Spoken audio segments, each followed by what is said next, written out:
আসসালামু আলাইকুম। SR watch টিভির পরিচালক জনাব মোহাম্মদ সোহেল রানার পক্ষ থেকে আপনাকে শুভেচ্ছা ও স্বাগতম। আমরা দেশ বিদেশের বরেণ্য বক্তাদের ওয়াজ মাহফিল, গজল, হামদনাদ ইত্যাদি রেকর্ড করে থাকি। আমাদের রেকর্ডকৃত ভিডিওগুলো পেতে ভিজিট করুন আমাদের YouTube channel SR watch TV. ধন্যবাদ। অ্যারাবিক, ইংলিশ, বাংলা পাশাপাশি সমস্ত ভাষা নিয়ে পাণ্ডিত্য অর্জন করার মতো যেখান থেকে দাস দেওয়া হয়, সেই ক্যাম্পাসের অন্যতম প্রতিষ্ঠাতা, পাবনার গণমানুষের হৃদয়ের স্পন্দন, পাবনাবাসীর রূপকার মরহুম মাকফুর মাওলানা আব্দুস সুবহান রাহিমাহুল্লাহ পাবনার মাটিতে ঐতিহ্যবাহী আরিফপুর সদর গোরস্থানে ঘুমিয়ে আছেন। আল্লাহ তাআলা আমাদের এই প্রবীণ আলেমে দ্বীনদেরকে জান্নাতের উচ্চ মাকাম দান করেন, শহীদের শ্রেষ্ঠ মর্যাদা আল্লাহ তাদেরকে দেন, আমিন। সেই সঙ্গে বর্তমানে যারা পরিচালনায় আছেন, আল্লাহ তাআলা এই পরিচালনা পরিষদকে কবুল করে নেন এবং এই পাবনার মাটি থেকে এই প্রতিষ্ঠানের ছাত্ররা যেন বিশ্বময় জয় করে ইতিপূর্বে করেছেন, আল্লাহ যেন আরো খ্যাতি ছড়িয়ে দেন। এই দোয়া করে আমি আলোচনার দিকে এগিয়ে যাচ্ছি ইনশাআল্লাহ। সম্মানিত মা এবং বোনেরা, ছোট্ট পরিসরে কিছু সময় প্রাণ খুলে আপনারা কথা শুনবেন বলে আশা করছি। কোরআনুল কারীম আমাদেরকে মজার শিক্ষা দিয়েছেন। আমরা লাগামহীন কিছু কাজ করে ফেলে একজন আরেকজনের বিরুদ্ধে বলতে মোটেও কুণ্ঠাবোধ করি না। এ ব্যাপারে আল্লাহ সুবহানাহু ওয়া তাআলা আমাদেরকে যে দিক নির্দেশনা দিয়েছেন, এর থেকে আমরা আজকে শিক্ষা গ্রহণ করব। আসুন আমরা কোরআনুল কারীমের কাছে ফিরে আসি। দেখুন, আমরা মনে করি একজন আরেকজনের ব্যাপারে বললে হয়তো আল্লাহ তাআলা জানেন না, এরকম আমাদের ধারণা অনেকেরই আছে। কিন্তু আসলে কি তাই? আল্লাহ তাআলা বলেন, বান্দা, তুমি তোমার জীবনে যত কথা বলো সেটা যদি প্রকাশ হয় অথবা অপ্রকাশ্য থাকে, দুনিয়ার সমস্ত মানুষকে তুমি ফাঁকি দিতে পারলেও আমি রবকে ফাঁকি দেবার মতো ক্ষমতা তুমি রাখো না। আল্লাহ রাব্বুল আলামিন সূরাতুল কাফের ভিতরে স্পষ্ট করে বক্তব্যগুলো এভাবে করেই তিনি তুলে ধরেছেন। আল্লাহ রাব্বুল আলামিন বলেন, পৃথিবীর মানুষ, আমি তোমাদেরকে সৃষ্টি করেছি আর সৃষ্টি করে ছেড়ে দেই নাই। তোমার অন্তরের মণিকোঠার ভিতরে হৃদয় গহ্বরে যে কল্পনাটুকু হয়, ওই কল্পনার ব্যাপারে পৃথিবীর কেউ জানতে না পারলে আমাকে ফাঁকি দেওয়ার কোন ক্ষমতা কেউ রাখে না। আল্লাহ তাআলা এভাবে করে বলেন, ওয়ালাকাদ খালাকনাল ইনসানা ওয়া না'লামু মা তুওয়াসবিসু বিহি নাফসু। আল্লাহ বলেন, আমি মানুষ সৃষ্টি করেছি আর সৃষ্টি করে ছেড়ে দিয়েছি তা নয়, তার হৃদয়ের ভিতরে যে কুধারণা উদিত হয়, অন্তরের ভিতরে যে খারাপ ধারণা উদিত হয়, রব ডাকতে বলেন সেই কুধারণা খারাপ ধারণা সম্পর্কে আমি অবগত আছি। এবার একটু যদি আমরা হিসাব মিলিয়ে নিতে পারি, যে আল্লাহ তাআলা বললেন তোমার অন্তরের ভিতরে যে কুধারণা উদিত হয় সে ব্যাপারে পর্যন্ত আমি খবর রাখি। সম্মানিত মা এবং বোনেরা, একটু হিসাব করে দেখেন তো দেখি, আমরা একজন আরেকজনের বিরুদ্ধে যেই বিষোদ্গার করি, যেই নিন্দা চর্চা করি, এখান থেকেই শিক্ষা নিতে হবে। আমি যার ব্যাপারে নিন্দা করি, আমি যার বিরুদ্ধে কথা বলি, আমি যার কাছে বলি আর তাকে বলছি তুমি ছাড়া কেউ জানে না, অথচ আল্লাহ সুবহানাহু ওয়া তাআলা বলছেন না, তুমি যদি তোমার অন্তরের কোন কল্পনাটাকে নিয়ে আসো সেটাকে তুমি ক্যান্সেল করার ক্ষমতা রাখো না। আমি আল্লাহ সুবহানাহু ওয়া তাআলার দৃষ্টি এত তীক্ষ্ণ যে আমার চোখ ফাঁকি দিয়ে সমুদ্রের তলদেশে গিয়ে তুমি সাবমেরিনের মাধ্যমে কোনো কল্পনা করে সেখানে একাকিত্বে চলে আসো, দুনিয়ার কোন মানুষ জানবে না। আমি আল্লাহ সুবহানাহু ওয়া তাআলাকে ফাঁকি দেবার কোনো ক্ষমতা নাই।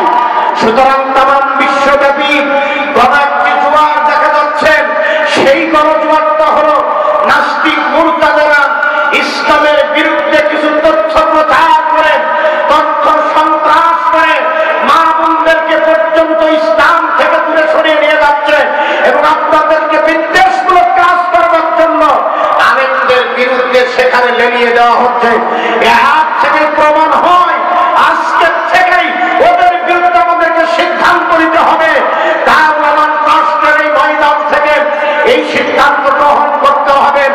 আজকের থেকে আলেমদের বিপক্ষে যাওয়া যাবে না, ইসলামের বিপক্ষে যাব না, মানুষের বিরুদ্ধে দাঁড়াবো না, ইসলাম বিদ্বেষী রং থেকে সরে সরে ইসলামের সপক্ষে দাঁড়িয়ে দেবো ইনশাআল্লাহ।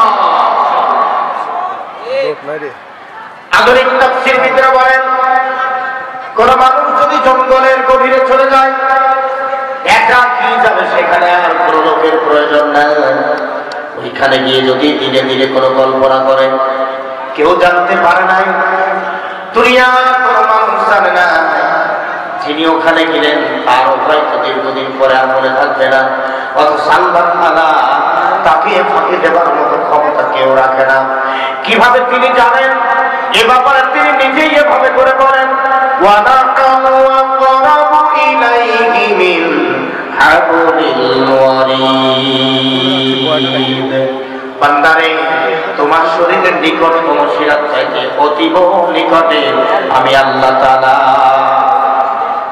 আমাদের শরীরের নিকটতম যে শিরা, স্বাস্থ্য বিজ্ঞানীরা ধারণা দিয়েছে যে নিকটতম শিরার চাইতে অতীব নিকটে গড় আছে।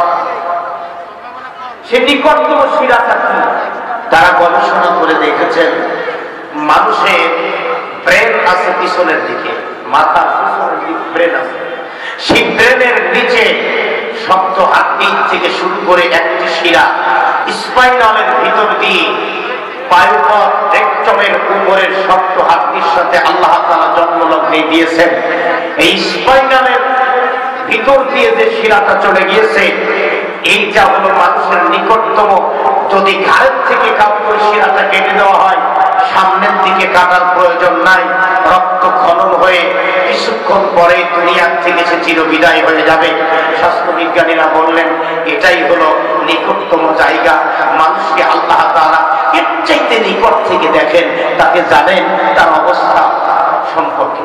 আল্লাহ রাব্বুল আলামিন বলেন, এখানে শেষ নয় বান্দা শোনো, আমি তো কেবল জানলাম, এবার তোমার আমলগুলি যা আছে সব তো লিপিবদ্ধ করা হবে, একটি আমলগুলো ফেলে দেওয়া হবে না। আল্লাহ রাব্বুল আলামিন আবার ডাকতে বলেন, ইযা তানাক্কাল মুতানাক্কিয়ানি আনিল ইয়ামিনি ওয়া আনিশ শিমালি কাঈদ। আল্লাহ রাব্বুল আলামিন বলেন, বান্দা তোমার শরীর আমি দিয়েছি, এই শরীরের একটা জায়গা আছে, তার নাম হলো কাঁধ। ডান এবং বাম সাইড আছে, দুটি সাইডে রাইটার বসিয়ে দিয়েছি, আমার পক্ষ থেকে হুকুম করা হয়েছে।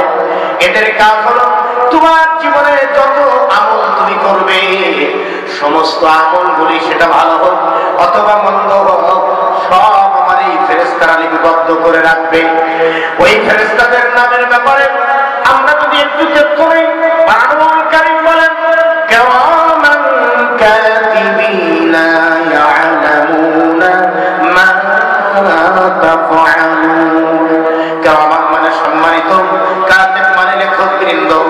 এই সম্মানিত লেখকবৃন্দের টিম তোমার জীবনের সমস্ত আমলগুলো লিপিবদ্ধ করে। এবার একটু মিলিয়ে নেন তো দেখি, ছাত্র জীবনের দিকে একটু তাকান। আপনি কলেজে পড়েন, ইউনিভার্সিটিতে লেখাপড়া করেন, বিজ্ঞান প্রযুক্তিতে লেখাপড়া করেন, কলেজে লেখাপড়া করেন, এভাবে করে আপনি মুসলামিতে পড়াশোনা করেন, ইসলামিয়া কলেজে লেখাপড়া করেন, বুলবুল কলেজে লেখাপড়া করেন, পাবনা কলেজে লেখাপড়া করেন, রাজশাহীতে আপনি পড়াশোনা করেন, ভার্সিটিতে, ঢাকাতে পড়াশোনা করেন, খুলনাতে পড়াশোনা করেন, চিটাগাঙে পড়াশোনা করেন, বাংলাদেশ থেকে শেষ করে আপনি এখন বিদেশের মাটিতে পাড়া দিলেন। একটু মনে খেয়াল করবেন, আপনার জীবনের দিকে তাকান, আপনি পরের টাইপে কি করেছেন, আপনি ওইখানে কোন বন্ধুর সাথে কি কথা বললেন। আল্লাহর কসম করে বলছি, সব কথাগুলো আল্লাহ রেকর্ড করে ফেলে দেন। আমি ধারাবাহিকভাবে একটু আগায় যাচ্ছি। মানুষের জীবনের কোনো গ্যারান্টি নাই, যে কোনো মুহূর্তে মানুষ বিদায় হয়ে চলে যাবে। একটু তাকান তো দেখি, সবখানে নির্বন্ধ হয় না। আমার আপনার জীবনে যত বলি আমল আমরা করি, আজকের পৃথিবীর দিকে থাকা ভিডিও দিয়ে মানুষ ভিডিও করে রেখে বছরের পর বছর সেটা আবার দেখে শোনে। এটা যদি দুনিয়া মানুষের জ্ঞানের দ্বারাই হয়, আমার আল্লাহর জ্ঞান তো অনেক বেশি। ওই আল্লাহ তাআলার সুপার পাওয়ার আছে, তিনি ডাকতে বলেন, বান্দা তোমার জীবনের সব আমলগুলি আমার আমি রেকর্ড করে রাখি। আল্লাহ নিজে বলেন, মা ইয়ালফিযু মিন কওলিন ইল্লা লাদাইহি রাকীবুন আতীদ।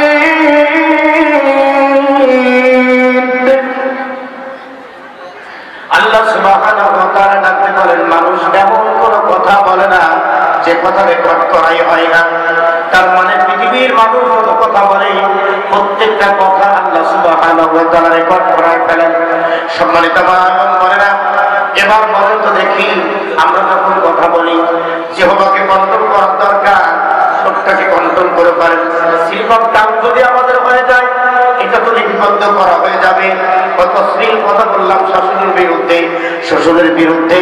কোন কোন পুত্রবধূরা এই কাজগুলো করে ফেলেন, আবার কোন কোন শাশুড়িরা আছে পুত্রবধূকে দেখতে পারে না। উভয় দিকে কিছু সমস্যা আছে, সব সমাধানে আসতে হবে। আসুন এখান থেকে আমরা শিক্ষা গ্রহণ করে নিই। মানুষের জীবনের কোনো গ্যারান্টি নাই, প্রত্যেকটা মানুষ বিদায় হয়ে চলে যাবে। আল্লাহ তাআলা এভাবে করে কোরআনে কারীমের মধ্যে বলেন, কুল ইন্নাল মাউতাল্লাযী তাফিরুনা মিনহু ফাইন্নাহু মুলাকীকুম। মরণ থেকে লুকাও তুমি, মরণ তোমায় লইবে ঘিরি। মরণ থেকে লুকাও তুমি, মরণ তোমায় লইবে ঘিরি। যদি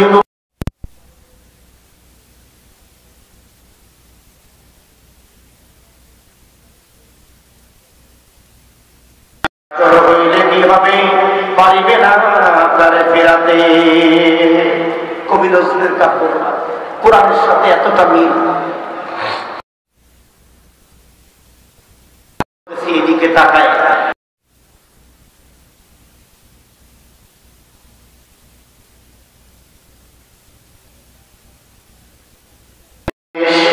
দিন চলে যায়, বয়স বাড়ে, বাকি দাড়ি কেশ, ক্ষীণ দৃষ্টি নরবরে দাঁত, বড়ই গরম বেশ। যৌবন কালের শক্তি সাহস সবই এখন মাটি।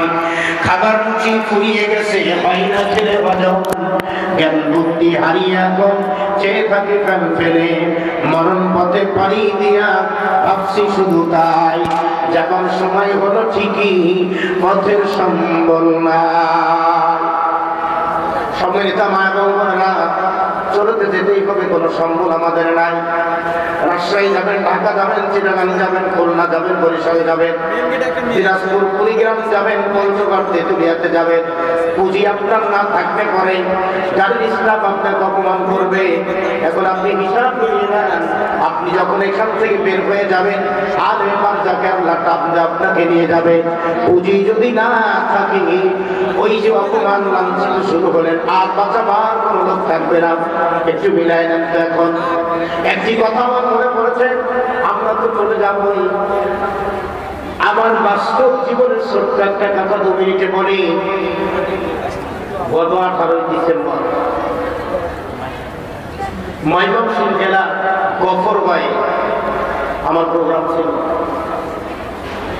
100 বছরের মধ্যে একটা হেডসা নাই। গত বছর ওই তারিখী প্রোগ্রাম ছিল বছর, ওইখানে ধারাবাহিক কথা বলতেন মরহুম শাইখুল হাদিস আল্লামা আজিজুল হক রাহিমাহুল্লাহর ছেলে, যিনি কালাবরণ করে আছেন মামুনুল হক ভাই। আজ ওনাদেরকে বলেছিলাম আমাকে কমলাপুর রেলওয়ে স্টেশনে পৌঁছানোর ব্যবস্থা দিবেন। তারা রাতের 3টার সময় গফরগাঁয়ে রেলওয়ে স্টেশন থেকে আমাকে মোহনগঞ্জ নামে একটা ট্রেনে উঠিয়ে দেয়। মোহনগঞ্জ থেকে ট্রেনটা নেত্রকোনা, ময়মনসিংহ, গফরগাঁও হয়ে ঢাকাতে প্রবেশ করে। যেই বগির মধ্যে আমি ছিলাম ওই বগি সহ 3টি বগিতে আগুন লেগে যায়। আগুন লাগা সূত্রপাত যেভাবে হয়েছিল আমার এই চোখটা সরাসরি দেখেছে। রাতের গভীরে যখন বিমানবন্দর স্টেশন থেকে 3জন লোক উঠেছিল 2টা কন্টেনার নিয়ে, আমি ট্রেনের বগির গার্ডকে বলেছিলাম, ভাই এই রাতের গভীরে কেন আপনি এটা উঠাতে দিলেন? ট্রেনের স্লিপার বগি পর্যন্ত আছে ভিআইপি একটা গাড়ি ওঠা। এসি রুমের মধ্যে আমরা ছিলাম। আল্লাহ কেমনে হায়াতে বাঁচায় নিয়ে আসছেন আমি জানি না। যখন গাড়ির ভিতরে পেট্রোলটা ঢেলে আগুন দেওয়া হয়েছিল, 3জন ত্রাস তাদের মতো তারা পালিয়ে গিয়েছিল। পরের দিন সারাদিন আমি খানা খেতে পারি না। রাত 5:30টার সময় আগুনটা দেয়। চোখের সামনে যে দৃশ্যটা দেখেছিলাম, ছোট্ট ইয়াসিন আগুনে পুড়ে মারা গেছে, মা সহ। ওই ইয়াসিন প্রচন্ড কান্না করতেছিলেন। আগুন লাগার পূর্বক্ষণে আমি ওর মাকে বলেছিলাম, বোন বাচ্চাটাকে আমার কাছে দেন। বাচ্চাটাকে আমি কোলে নিয়ে আদর করেছিলাম, একটু তেলাওয়াত করতেছিলাম, বাচ্চা ঘুমিয়ে গেলেন। মেয়েটি আমাকে বললেন, ভাইয়া আপনার কষ্ট হবে, আমাকে দেন। সেই যে বাচ্চাকে কোলে নিয়ে ঘুম আসলেন, সেই ঘুমটাই জীবনের শেষ ঘুম। আমি গাড়ির থেকে যেভাবে হোক আল্লাহ আমাকে সেভ করেছিলেন। গাড়ির থেকে নেমে আমি গাড়ির পাশে দাঁড়িয়ে আছি, আগুনের তাপ আমার শরীর আসছে, দৌড়াতে পালাতে হবে এই অনুমতি আমার ছিল না। আমি কিংকর্ত বিমূঢ় হয়েছিলাম। ফায়ার ব্রিগেডের ভাইরা এসে আমাকে হাত ধরে বলছেন, আপনি এখানে দাঁড়িয়ে আছেন কেন? ওখান থেকে আমাকে তারা সরিয়ে দিলেন এবং একটা সিএনজিতে আমাকে কমলাপুর রেলওয়ে স্টেশনে তারা পৌঁছে দিলেন। ওরা এখানে থাকা নিরাপদ মনে করছিলাম আপনার জন্য। আমার সবচেয়ে পরিতাপের বিষয়, কি অপরাধ ছিল শিশু বাচ্চা, কি অপরাধ ছিল ইয়াসিরের মায়ের, কি অপরাধ ছিল আরো 3জন ভাইয়ের। কোন কারণে এই পৃথিবীর মানচিত্রে বাংলার ভূখণ্ডে কোরআনের প্রেমিকদেরকে দূষিত করার জন্য পরিকল্পিতভাবে রাজকীয় ঘটনা ঘটিয়েছে? আল্লাহ তাআলার কাছে এই তামান্না করে, আল্লাহ তুমি জাতির এই নিকৃষ্ট পাপীদেরকে হারাম মুক্ত করে দাও। প্রিয় ভাইরা, মায়েরা, সুতরাং ষড়যন্ত্র যতই হোক একদিনে ফায়সালা আল্লাহর জমিনে আসবেই ইনশাআল্লাহ। আল্লাহ রাব্বুল আলামিন কোরআনুল কারীমের মধ্যে আরো তথ্য দেন, আসমান জমিনের মধ্যে যা আমরা করি আমাদের ধারণা হয়েছে, আমরা হয়তো জানি না, কিন্তু আল্লাহ তাআলা কোরআনুল কারীমের মধ্যে ধারণা দিচ্ছেন এভাবে করে, আলাম তারা আন্নাল্লাহা ইয়ালামু মা ফিস সামাওয়াতি ওয়া মা ফিল আরদ। দেখুন আল্লাহর বাসনভূমি কতটা সুন্দর, কি মজা করে আল্লাহ তাআলা জানায়, ওপেন করে দিলেন যাতে বান্দা খারাপ কাম করে না করে। আল্লাহ সুবহানাহু ওয়া তাআলা বলেন, আসমান জমিনের মাঝে যা কিছু হয় নিশ্চয় তোমার আল্লাহ এই ব্যাপারে অবগত আছেন। হে রাসূল, আপনি ওদেরকে জানায় দিন যারা আপনাকে প্রশ্ন করে, তোমার আল্লাহ যেহেতু আরশে থাকে, ওইখান থেকে এই আসমান আর জমিন অনেক একটা লম্বা জায়গা, অনেক বড় প্রশস্ত এরিয়া। এই জায়গার খবর কি তোমার রব জানে নাকি? আল্লাহর নবী আল্লাহ থেকে আয়াতে কারিমা পেয়ে গেলেন। নবীজি বললেন, পরিষ্কার করে জানাতে লাগলেন, শোনো কাফিরেরা, শোনো ইহুদিরা, শোনো মুরতাদ নাস্তিকের দলেরা, ও পৃথিবীর বেঈমানেরা, আমার আল্লাহ আসমান জমিনের খবরটা জানে। তারা বললেন, কেমনে করে জানে, আমাদেরকে কি তা জানাতে পারবে? আল্লাহ তাআলা বলেন, মা ইয়াকুমু মিন নাজওয়া যেখানে তোমরা গোপন পরামর্শ করো সালাসা তিনজন, আল্লাহ তাআলা ডাকতে বলেন খালি তিনজন নয়, ওই গোপন পরামর্শের মধ্যে আরেকজন আছেন ইল্লাহু ওয়া রাবিউহুম, চতুর্থ নম্বরে আছেন তোমাদের রব। চতুর্থ নম্বরে তোমাদের রব ওখানে আছেন।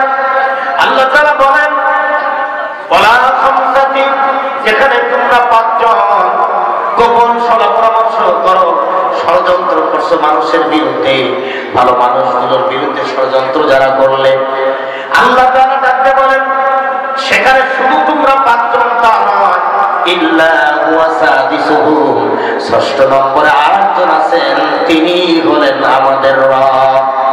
আল্লাহ তাআলা এবার ডাকতে বলেন হাবিব, ওরা প্রশ্ন করতে পারে তোমার রব তিনজন থাকলে চারজন হয়, পাঁচজন থাকলে ছয়জন হয়, তাহলে তো এই সংখ্যা বর্জন করলে আর কোনো অসুবিধা নাই, আমরা এই সংখ্যা বর্জন করে দেব, আপনি ফিনিশিং দিয়ে দেন।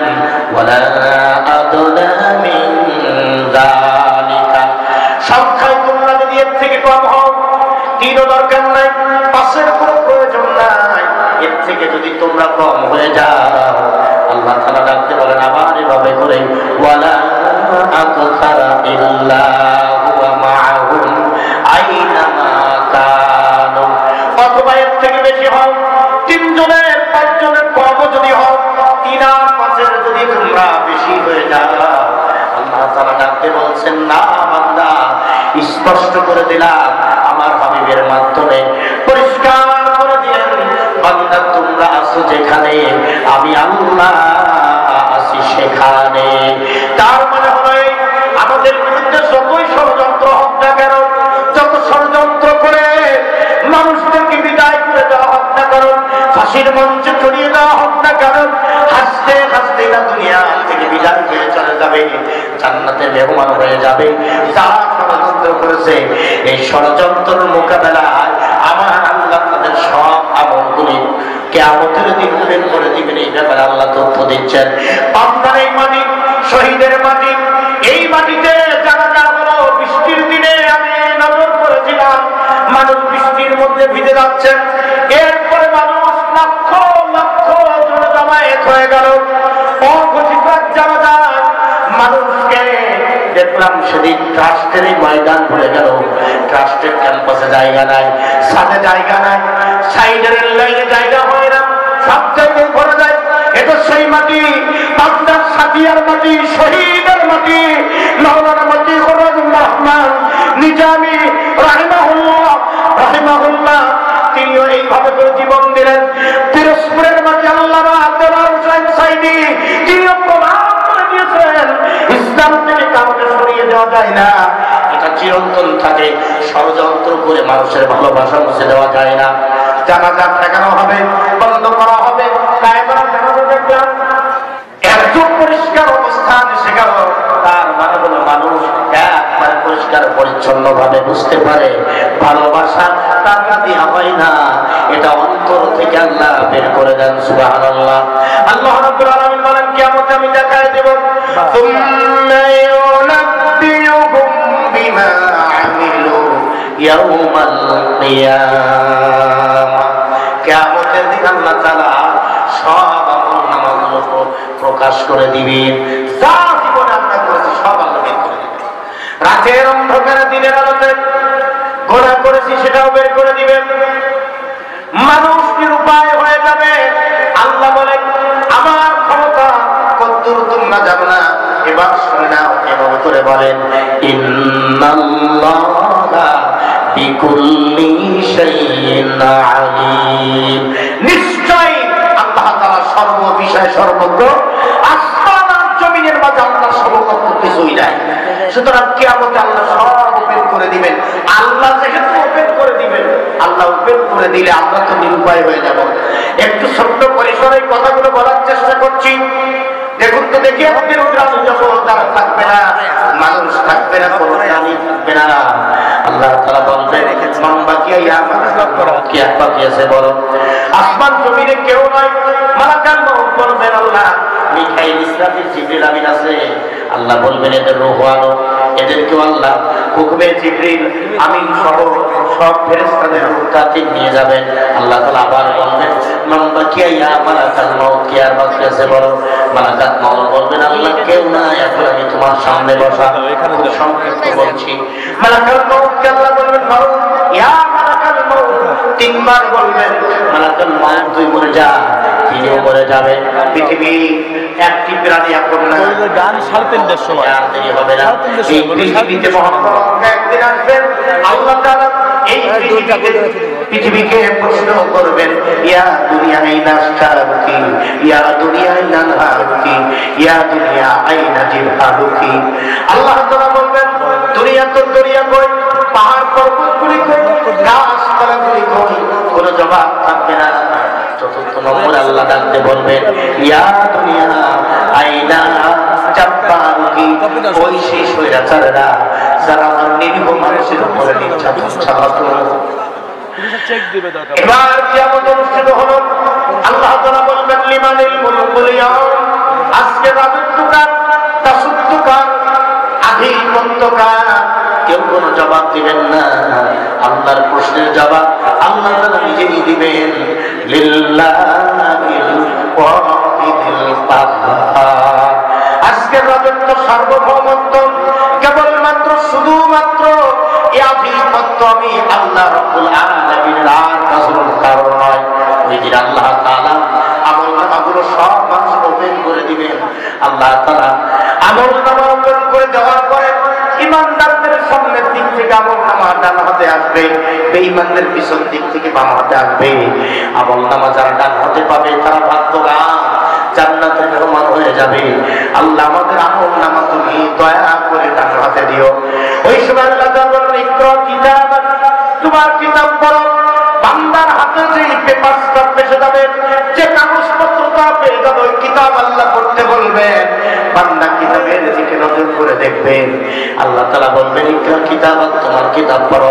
কাফা বিনাফসিকা ইয়াউমা আলাইকা হাসিবা, আজ তোমার হিসাবের জন্য তুমি নিজেই যথেষ্ট, আর কারোর প্রয়োজন নাই। মানে হাযাল কিতাব, কি আশ্চর্য ধরনের কিতাব! লা ইউগাদিরু সগীরাতান ওয়ালা কাবীরাতান ইল্লা আহসাহা, একটি ছোট গুনাহ একটি বড় গুনাহ কোনটাই বাদ পড়ে না। মায়েরা বোনেরা দেখেন তো কি অবস্থা হবে সেদিন।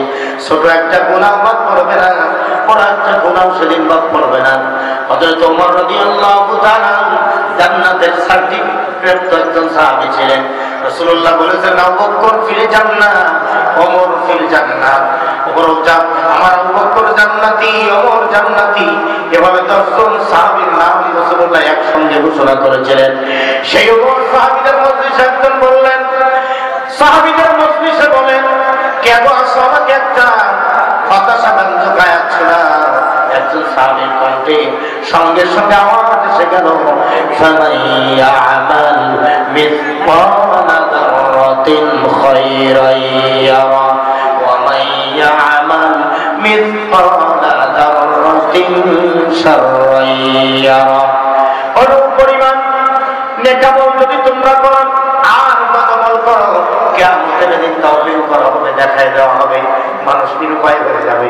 হযরত ওমর বাচ্চা ছেলের মতো ডুবরে কেঁদে উঠলেন। আর দেরি হলো না, তিনি বললেন আমাকে একটা আশাব্যঞ্জক আয়াত শোনানো হোক। মোটেও দেরি হলো না। আশাব্যঞ্জক আয়াতের কথা যখনই বললেন, ওই কণ্ঠেই ঘোষণা করা হলো লা তাকুনাতু মির রাহমাতিল্লাহ ইন্নাল্লাহা ইয়াগফিরুদ যুনুবা জামিআ ইন্নাহু হুয়াল গফুরুর রহিম। হযরত ওমর বলে তোমাদের মধ্যে কি ইবনে মাসউদ আছে? তিনি বললেন আমি তো তেলাওয়াত করছিলাম। তিনি বললেন তোমরা কি দেখছো ইবনে মাসউদের জ্ঞানের গভীরতা কত মোটা, কত বড়, কত ভারী, কত ওজন! তিনি আমাকে দুটি বিষয় জানিয়ে দিলেন। সুতরাং সম্মানিত মায়ের বোনেরা, আমরা যে আমলগুলো করব সেই আমলগুলো কোরআন সুন্নাহ ভিত্তিক হতেই হবে। এক, 2 নম্বরে পরনিন্দা করব না, কারোর বিরুদ্ধে যাব না। আমরা সরাসরি আল্লাহ আর রাসূলের হাতে গড়া এই কষ্টে বর্ধিত রাসূলের জান রক্ত দেওয়া দ্বীনকে প্রতিষ্ঠা করার জন্য প্রাণান্তকার প্রচেষ্টা করব। আল্লাহ সুবহানাহু ওয়া তাআলা সেই তৌফিক আমাদেরকে এনায়েত করেন, আমিন। আমি আপনাদের কাছে দোয়া চেয়ে আপনার এই মাহফিলের সফলতা কামনা করে এখানেই আমি বিদায় নিচ্ছি। ওয়া তাওফিক ইল্লা বিল্লাহ। আসসালামু আলাইকুম ওয়া রাহমাতুল্লাহি তাআলা ওয়া বারাকাতুহু।